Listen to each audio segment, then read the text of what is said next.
அந்த மாளிகையின் நீச்சல் தொட்டியின் உள்ளே காலை போட்டு ஆட்டிக்கொண்டே ஸ்ரீஜா உட்கார்ந்திருந்தாள். நேற்று தப்பித்து விட்டால் இன்று எப்படி தப்பிக்க? இல்லாத மூளையை கசக்கி கொண்டிருக்கவும் ஸ்ரீ என்று கிச்சா சத்தம் கேட்டு தலையை திருப்பினாள். எந்தா? உன் ஆளு உன் அழைச்சிட்டு வர சொன்னாரு, வரு. செருப்பை தூக்கி கிச்சா மீதே வீசிய ஸ்ரீஜாவோ ஆள ஆளுன்னு பறஞ்சு மண்டை உடஞ்சு போகுண்டா மதியோ. வடிவா ஒரு பெண்குட்டியை வச்சுக்கிட்டு அந்த தெம்மாடி பண்ற வேலை இருக்கே.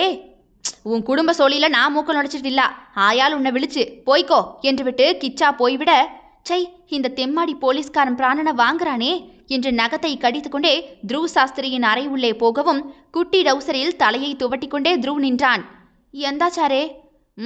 எங்க போன? இவட வேண்டாம் வேண்டாம், நீ பேச ஆரம்பிச்சா நிறுத்த மாட்ட. என்ன ஜோலியா விழிச்சு சாரே? அதுவா, பாடி காட்டு. பாடியோ?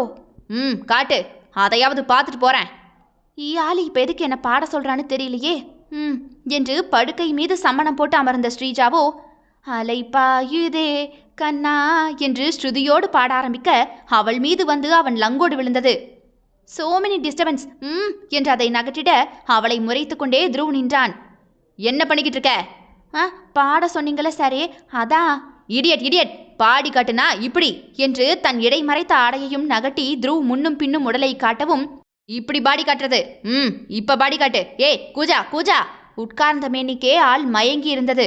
சுத்தம் இவளை வச்சுக்கிட்டு என்று தலையை உதறிக்கொண்டே த்ருவ் அவளை தூக்கி அறைக்கு வெளியே போட்டுவிட்டு கதவை அடைத்த அடுத்த நொடியே, எந்த பகவானே, பாடி காட்டுனா இதுவா? பேசாம சுடுகாட்டில் போய் பாடியை பார்த்துட்டு வர வேண்டியதானடா. ஐயோ நல்ல வேலை, ஒழுங்கா பார்த்துட்டுலா, பார்த்துருந்தேன்.